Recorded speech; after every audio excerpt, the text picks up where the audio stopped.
Hi viewers, welcome to our channel. ప్రస్తుతం మనతో పాటు భరద్వాజ్ గారు సీనియర్ జర్నలిస్ట్ ఉన్నారు. వారితో ఒకసారి మాట్లాడదాం. నమస్కారం సార్. నమస్తే. సార్, మంచు ఫ్యామిలీలో వివాదాలు కొన్ని రోజుల నుంచి కూడా నడుస్తూ ఉన్నాయి సార్. ఎన్నో పరిణామాలు చోటు చేసుకుంటున్నాయి. అటు మంచు మనోజ్ గారు ఇంటికి వెళ్లి దాడి చేయడము, మంచు మోహన్ బాబు గారు కూడా రివర్స్ కౌంటర్ వేయడం, మీడియా పైన దాడి చేయడం, మంచు మోహన్ బాబు గారి పైన కేసులు నమోదవ్వడం, అరెస్ట్ అవుతారు అన్న వరకు కూడా చర్చలు వెళ్ళడం, ఇవంతా కూడా చూస్తున్నాం. ఒకవైపు మంచు లక్ష్మి గారు ఓన్లీ ట్వీట్లు చేస్తూ సైలెంట్ గా ఉండడం, మంచు విష్ణు గారేమో బయట ప్రెస్ మీట్లు పెట్టి ఆయన వర్షన్ చెప్పడం, మనోజ్ గారు ఆయన వర్షన్ చెప్పడం, ఇవన్నీ కూడా చూస్తున్నాం సార్. అసలు ఏ విధంగా అర్థం చేసుకోవాలి? మీరేం చెప్తారు సార్ దీనిపైన? వాళ్ళ కుటుంబంలో ఒక డిస్ప్యూట్ ఉంది. హ్మ్. అది ఆస్తులకు సంబంధించి కావచ్చు, హ్మ్. అధికారాలకు సంబంధించి కూడా కావచ్చు. ఓకే. అంటే అధికారాలకు సంబంధించి అని ఎందుకు అనాల్సి వచ్చిందంటే, ఇది ఆస్తి తగాదా కాదు, ఆత్మగౌరవ పోరాటం ఉన్నది అన్నాడు ఆయన అవును. మనోజ్. హ్మ్. అంటే తనకెక్కడో ప్రాధాన్యత కల్పించటం లేదు వాళ్ళ వ్యాపారాల్లో కావచ్చు. అంటే ఎడ్యుకేషన్ రంగంలో వాళ్ళు కొంత ఇన్వెస్ట్మెంట్స్ ఉన్నాయి వాళ్ళకి. హ్మ్. మోహన్ బాబు యూనివర్సిటీ, అలాగే శ్రీ విద్యా నికేతన్, దాంతోపాటు చాలా ఏరియాల్లో వాళ్ళకి ఈ కార్పొరేట్ స్టైల్ ఎడ్యుకేషనల్ ఇన్స్టిట్యూషన్స్ ఉన్నాయి. హ్మ్. వాటిని కూడా ఇన్ టోటల్గా తనే మానిటర్ చేస్తున్నాడు విష్ణు. హ్మ్. తద్వారా ఒక అనుమానం ఉండొచ్చు ఆ ఫ్యామిలీలో ఇతర సభ్యులకి, ఈ ఇన్స్టిట్యూషన్స్ ద్వారా వస్తున్నటువంటి డబ్బులు ఏవైతే ఉన్నాయో అవి తన సినిమాల్లో ఆయన పెట్టుబడిగా పెడుతున్నాడేమో అనే అనుమానం ఉండొచ్చు. ఓకే. అలాగే రెగ్యులర్ ప్రొడక్షన్ మంచు విష్ణు మీదే నడుస్తోంది. మనోజ్తో వాళ్ళు ఓన్గా చేసిన ప్రాజెక్టులు తక్కువే. హ్మ్. అతను బయట బ్యానర్స్లో చేసిన సినిమాలే ఉన్నాయి. అతన్ని ప్రమోట్ చేయడానికి మోహన్ బాబు గారు 2-3 పెద్ద వెంచర్లు చేసిన మాట వాస్తవం. కానీ ప్రాధాన్యత లెవెల్కి వచ్చేసరికి సమాన ప్రాధాన్యత ఇస్తున్నారా లేదా అనే ఒక స్కేల్ ప్రతి ఒక్కళ్ళకి ఉంటుంది. ఓకే.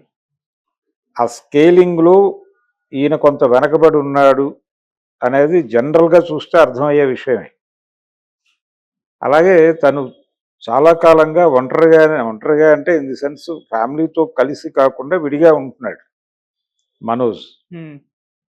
ఫిలిం నగర్లో ఒక ఇంట్లో ఉండేవాడు ఆయన. అక్కడే ఉండేవాడు. గతంలో ఆయనకి ఇంతకుముందు వివాహం అయింది. వివాహం అయిన తర్వాత విడాకులు ఇచ్చేశాడు. విడాకులు ఇచ్చిన తర్వాత ఇప్పుడు అఖిలప్రియ గారి చెల్లెల్ని చేసుకున్నాడు, అవును. మోనికారెడ్డి. హ్మ్. ఆవిడ కూడా ఓపెన్ అయింది. ఓపెన్ అయ్యి మా చెల్లెల్ని మీ ఇష్టం వచ్చినట్టు డీల్ చేస్తే మేము ఊరుకోము, మేమేమి చేతకాని వాళ్ళం కాదు, కొంచెం జాగ్రత్తగా వ్యవహరించండి, మీ ఇంట్లో కూడా ఆడపిల్లలు ఉన్నారు అని ఆవిడ హెచ్చరిక విసిరింది. ఇది జనరల్గా చాలా ఇళ్లల్లో ఒక పిల్లవాడికి ప్రాధాన్యత ఇచ్చి ఇంకో పిల్లవాడికి ఇవ్వటం లేదు అనేది ఒక అభిప్రాయం ఉంటుంది. హ్మ్. ఆ అభిప్రాయం కలగకుండా చేయవలసిన బాధ్యత ఖచ్చితంగా తల్లిదండ్రులు తీసుకోవాలి. అంటే వాళ్ళ అనుభవం రీత్యా, వాళ్ళ ఎక్స్పోజర్ రీత్యా వీళ్ళు ఈ పనులు మాత్రమే చేయగలరు, వీళ్ళు ఈ పని చేయలేరేమో లాంటి సందేహాలతో కూడా జరుగుతాయి ఇలాంటివి. ఓకే. జరిగినప్పుడు యువతల వాళ్ళకి ఎందుకు ఇవ్వట్లేదు, వీళ్ళని కంపీట్ చేసేటువంటి ఒక అవకాశం కల్పించి వాళ్ళకి అర్థం చేయించి ఆ ఏరియాలో అతనుంటే బాగుంటుంది అని అర్థం చేయించటం ద్వారా ఇతన్ని వేరే యాక్టివిటీలో పెట్టడం. అలా ఒక సమన్వయం సాధించిన కుటుంబాల్లో గొడవలు రావు. కానీ ఇక్కడ అది జరగల. అది జరగకపోవటం వలన ఒక గ్యాప్ కొనసాగుతోంది వాళ్ళ మధ్య అనేది మనకు అర్థమవుతుంది బయట నుంచి చూస్తే. ఈ గ్యాప్, ఈ ఘర్షణ తేల్చుకోవాలి అనే దాకా వెళ్ళాడు అతను. హ్మ్. అంటే గతంలో కూడా ఘర్షణలు చూసాం మనం. అయితే అప్పుడు మోహన్ బాబు గారు ఇలా కాదు అంటే ఆగారు. అంటే మనోజ్ తాలూకా స్టాఫ్, ఇక్కడ స్టాఫ్ అనే పదం విపరీతంగా వినిపిస్తోంది. Manoj staff, Mohan Babu staff, Vishnu staff అని. హ్మ్. అలాగే ఈ ముగ్గురికి బౌన్సర్లు. అవును. అంటే ఒక ప్రైవేట్ ఆర్మీ ఉంది ముగ్గురికి. అవును. సో వీళ్ళ ఈగోస్ వాళ్ళకి ట్రాన్స్ఫార్మ్ అవుతాయి. హ్మ్. అయినప్పుడు భిన్నమైనటువంటి అభిప్రాయాలతో ఉన్నటువంటి రెండు సమూహాల మధ్య యుద్ధం అనివార్యమైనప్పుడు హ్మ్. ఇద్దరు వ్యక్తులు గొడవ పడితే వచ్చే శబ్దానికంటే 2 సమూహాలు గొడవ పడితే వచ్చే శబ్దం పెద్దది. అవును. అందుకని మొన్న 3 సమూహాల ఘర్షణ చూసాం మనం హ్మ్. అక్కడ. అది చాలా పెద్దగా ధ్వనించింది. అక్కడ ఇంకేదో బీభత్సం జరుగుతోంది అనేది ప్రపంచం దృష్టి అటువైపుకి వెళ్ళింది. నిజానికి మార్నింగ్ న్యూస్ వచ్చింది సండే మార్నింగ్. వీళ్ళిద్దరూ అంటే తండ్రి తనని కొట్టాడు అని మనోజ్ పోలీసులకి ఇంటిమేట్ చేశాడు. యాక్చువల్గా అతను ఈ 100కు ఫోన్ చేసి చెప్పాడు. హ్మ్. కంప్లైంట్ లాంచ్ చేశాడు ప్రాథమికంగా. తర్వాత ఇంటర్నెట్లో కంప్లైంట్ పెట్టుంటాడు. ఈ యాక్టివిటీ అతను స్టాఫ్ అనేది ఉంది. అందరికీ వ్యవస్థలు ఉన్నాయి అక్కడ. ఓకే. సో ఈ వ్యవస్థల మధ్య ఘర్షణగా చూడాలి దీన్ని. హ్మ్. వీళ్ళు ఎప్పుడైతే ఈయన ఆ ఫోన్ కాల్ చేశాడో, ఆ ఇంటిమేషన్ ఇచ్చాడో, కంప్లైంట్ లాంచ్ చేశాడో, మోహన్ బాబు గారు కూడా ఒక కంప్లైంట్ పడేసి ఎందుకైనా మంచిదని. అది పూర్తిగా ఆయన జ్ఞానమే కానక్కర్లేదు, హ్మ్. ఆ టీం జ్ఞానం కూడా కావచ్చు. వాళ్ళు కూడా ఒక కంప్లైంట్ లాంచ్ చేసేసి వాళ్ళకి వీళ్ళకి జరిగినటువంటి ఘర్షణలు, ఆయన దగ్గర ఉన్నటువంటి మనిషి, ఆయన స్టాఫ్లో మెంబరు, లేకపోతే ఆయన స్టాఫ్ని లీడ్ చేస్తున్న ఒక క్రియాశీలక వ్యక్తి వచ్చి తన్ని బలంగా ఇతనితో గొడవపడి వాళ్ళిద్దరి మధ్య కొంత అంటే ఒకళ్ళ మీద ఒకళ్ళు చేసుకునే లెవెల్ ఘర్షణ జరిగింది. దానిలో నిజానికి ఆ కాలు పెయిన్ కూడా అక్కడ సంభవించింది కాదనేది కూడా మనోజ్ చెప్పాడు. అవును. అంతకు ముందు నుంచి ఏదో ప్రాబ్లం ఉంది, ఒక 2 days నుంచి. ఆ ప్రాబ్లంతో నేను నడవలేకపోయిన మాట వాస్తవం అని చెప్పాడు. హ్మ్. అది చెప్పకపోతే అది కూడా వాళ్ళ అకౌంట్లోకే వెళ్ళేది. కానీ తను జెన్యూన్గానే ఉన్నట్టుగా కనిపిస్తున్నాడు. హ్మ్. ఇక్కడ మొత్తం సంపద అక్కడ కేంద్రీకృతమై ఉంది. మోహన్ బాబుని మంచు విష్ణు గారు తన కంట్రోల్లో పెట్టేసుకున్నాడు. అందువలన మిగిలిన ప్రపంచాన్ని ఆయన చూడనివ్వట్లేదు. ఆయనకి ఏం చూడాలో అంతవరకే చూపిస్తున్నారు, ఏం తెలియాలో అంతవరకే వినిపిస్తున్నారు, హ్మ్.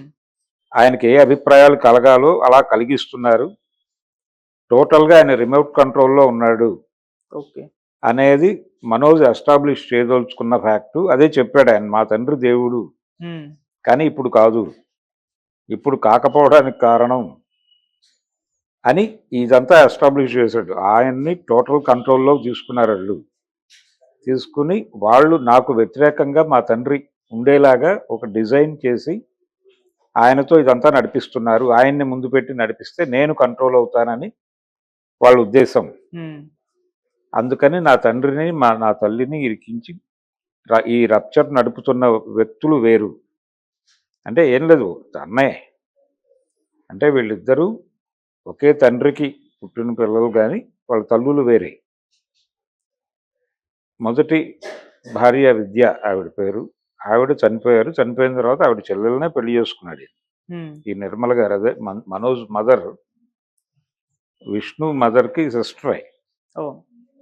కాబట్టి ఇంటర్నల్ రిలేషన్స్ ఉన్నాయి వాళ్ళకి. హ్మ్. ఇది ప్రధానమైన గొడవ. ఆ ఫ్యామిలీలో ఆస్తుల గొడవతో పాటు అధికారాల గొడవ కూడా ఉంది. ఓకే. ఈ అధికారాల గొడవ దగ్గర ఒక స్కామ్ జరిగింది. అంటే స్కామ్ అనే మాట ఎందుకు బయటకు వచ్చింది అంటే అక్కడ ప్రెజర్ పెడుతున్నారు. ఇప్పుడు మోహన్ బాబు గారు, మేము చాలా విద్యార్థులకి చాలా అది చేస్తున్నాం, ఇది చేస్తున్నాం, ఫీజు తగ్గించి తీసుకుంటున్నాం, మేము కుల మతాలకు అతీతమైనటువంటి ఒక అద్భుతమైన విద్యను అందిస్తున్నాం, కేవలం విద్యార్థుల కోసం, విద్యార్థులకి విద్య గడపటం కోసం పెట్టిన ఇన్స్టిట్యూషన్ తప్ప డబ్బుల కోసం కాదు.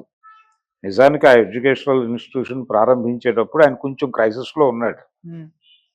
అంటే స్వీయ నిర్మాణాలు చేయటం, అది ఫ్లాప్లు అవ్వటం, దాని తాలూకా ఇబ్బందుల్లో ఉన్నాడు మోహన్ బాబు ఆ టైంలో.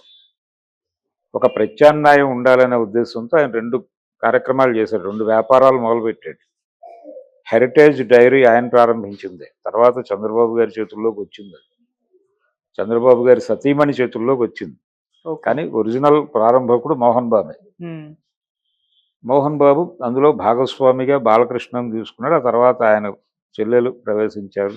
చంద్రబాబుతో ఆయనకున్న రిలేషన్ రీత్యా అనివార్యంగా వాళ్ళు ఎంటర్ అయ్యారు. ఈయన షేర్ ఉంది, అంటే ప్రాథమికంగా ఈయన పెట్టిన పెట్టుబడే ఈయన పెట్టుబడి. తర్వాత వాళ్ళు విపరీతంగా పెట్టుబడులు పెంచుకుంటూ వెళ్ళారు. ఈ వెళ్ళే క్రమంలో ఈయన బయటకు వచ్చే నాటికి ప్రాఫిటబుల్ పొజిషన్లోనే ఉన్నాడు. ఓకే. అంటే 80 lakhs వరకు ఈయన పెట్టిన పెట్టుబడి పెరిగింది 4.5 సంవత్సరాల్లో. ఈ పెరిగే క్రమంలో కొత్త పెట్టుబడులను ఆహ్వానించింది మేము, దీన్ని షేప్ మార్చింది మేము, దీన్ని రిటైల్ రంగంలోకి తీసుకెళ్ళింది మేము. కాబట్టి బోర్డ్ ఆఫ్ డైరెక్టర్స్ కూడా మారిపోతారు. ఈయనకు సిగ్నేటరీ పవర్ కూడా తీసేశారు సడన్ గా. బరోడా బ్యాంకులో ఉండేది వీళ్ళ అకౌంట్. సడన్ గా ఈయన రాజ్యసభ సభ్యుడు అప్పుడు. తను రాజ్యసభ సభ్యుడు అవటం వలన, అలాగే చంద్రబాబు నాయుడు 94-95లో ముఖ్యమంత్రి అయ్యాడు. ముఖ్యమంత్రి అవటం వలన నేరుగా మేము ఆ వ్యాపారాలు చూడటం సబబు కాదు కాబట్టి మేము తప్పుకున్నాం అనేది మోహన్ బాబు గారు ఒక సందర్భంలో చెప్పాడు. కానీ నిజానికి వాళ్ళ పెట్టుబడులు పెరిగాయి. చంద్రబాబు ఎప్పుడూ అవుట్ సైడర్గానే ఉన్నాడు, ఎప్పుడు ఇన్సైడర్ కాదు ఆయన. వ్యూహాత్మకంగానే ఉన్నాడు. బాలకృష్ణ గారు కూడా తప్పుకున్నాడు తర్వాత దానిలో నుంచి. అయితే ఆయన ఎప్పుడు ఏ ఇష్యూ మీద స్పందించిన చరిత్ర లేదు.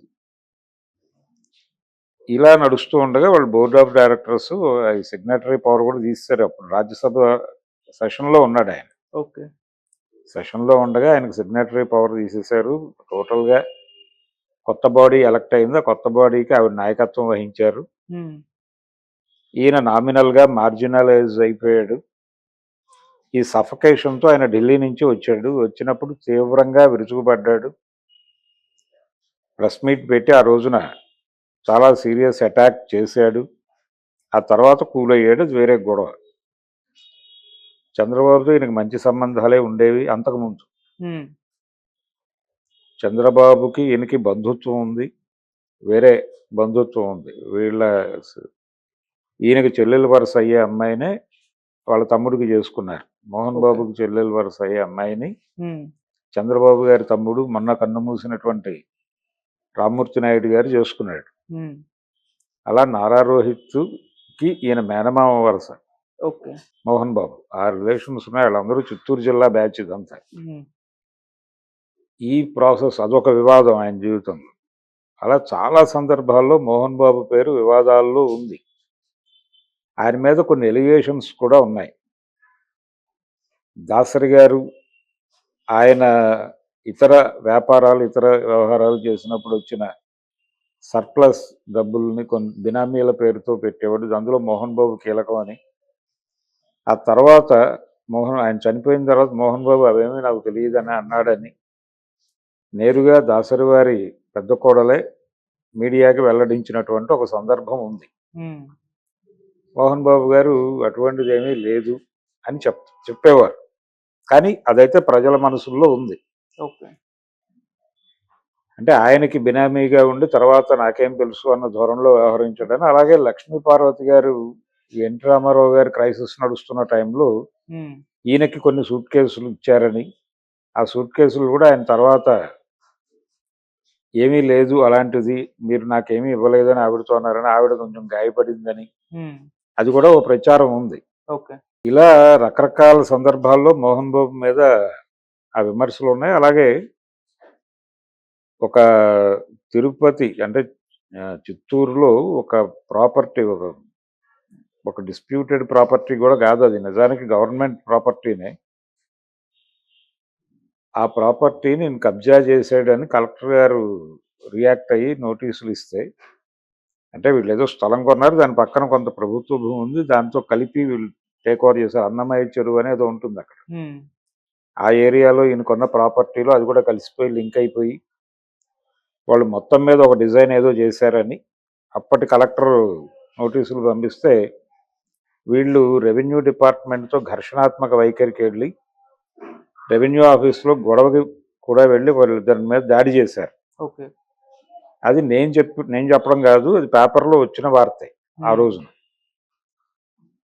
అప్పుడు ఆ కేసులో అంటే ఈయన తరఫున వెళ్ళి అక్కడ గొడవపడి చేయి చేసుకున్నటువంటి సందర్భంలో శ్రీహరి పాత్ర కూడా వినిపించింది. తర్వాత హీరో క్యారెక్టర్ ఆర్టిస్ట్గా ఉన్నటువంటి శ్రీహరి గారు కూడా మోహన్ బాబు గారి తరఫున అక్కడికి వెళ్ళి ఆయన మీద కేసు బుక్ అయింది. ఆయన వాయిదాలకు తిరిగేవాడు.